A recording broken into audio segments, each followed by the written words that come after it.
كلما كان الإنسان أكثر تسبيحا وتهليلا جعل الله تعالى له الخير يساق إليه سوقا. يقول الحسن البصري رحمه الله تعالى: ما يضر أحدكم إذا جلس فارغا أن يقول للملك اكتب يرحمك الله ثم يملي خيرا. ايش يضرك ما دام انك فارغ؟ سبح وهلل يا أخي. واحد واقف عند مطعم، واقف عند مخبز، واقف عند بقالة، أراد أنه ينام، انتبه لا تفوت لحظة إلا وأنت تقول سبحان الله وبحمده، سبحان الله العظيم، استغفر الله استغفر الله استغفر الله. طوبى لمن وجد في صحيفته استغفارا كثيرا. من أراد أن تسره صحيفته يوم القيامة فليكثر فيها من الاستغفار. ويقول الحسن البصري رحمه الله أيضا، يقول: أما يستحي أحدكم، أما يخجل إذا لقي الله تعالى ثم نظر في صحيفته فإذا عامة ما فيها ليس من ذكر الله. يعني يوم القيامة تعرض عليك صحيفة هذا اليوم، فإذا فيها مثلا 10,000 كلمة فرضا تكلمت بها، وإذا كل صفحة فيها 1000 كلمة، وتبحث ما فيه استغفر الله سبحان الله الله أكبر، كل كلام فارغ ما ينفع. يقول الحسن البصري: ما يستحي الواحد يقف بين يدي الله بهالصحيفة وقد آتاه الله تعالى لسانا ناطقا وعقلا بالغا وجعل عنده قدرة، ومع ذلك ما يسبح ولا يهلل.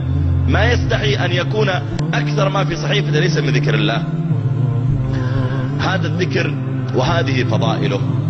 وختاما، الذكر أيها الإخوة والأخوات أنواع. في ذكر مطلق، يعني تذكر الله صباح مساء ليل، عند نومك عند استيقاظك، مثل قول النبي صلى الله عليه وآله وسلم: من قال سبحان الله وبحمده غرس الله له نخلة في الجنة.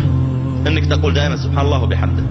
مثل قول عليه الصلاة والسلام: من قال لا إله إلا الله وحده لا شريك له، له الملك وله الحمد وهو على كل شيء قدير، في يوم 100 مرة، ما جزاؤه؟ كتبت له 100 حسنة وحطت عنه 100 سيئة، وكانت له عدل 10 رقاب من ولد إسماعيل، وكانت له حرزا من الشيطان يومه ذاك. ولم يأتي أحد يوم القيامة بأفضل مما جاء به إلا رجل قال مثل ما قال أو زاد عليه.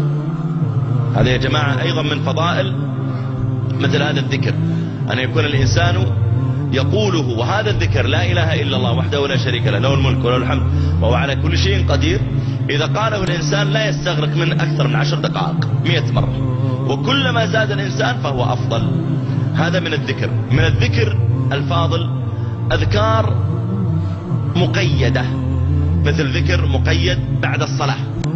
يقول عليه الصلاة والسلام: من سبح في دبر كل صلاة 33 وحمد الله 33 وكبر الله 34 ما جزاؤه؟ قال عليه الصلاة والسلام، هذه طبعا لا، سبحان الله 33، الحمد لله 33، الله أكبر 33 أيضا، هذه 99. ثم قال تمام 100: لا إله إلا الله وحده لا شريك له، له الملك وله الحمد وهو على كل شيء قدير. من قال ذلك قال عليه الصلاة والسلام: حطت عنه خطاياه وإن كانت مثل زبد البحر.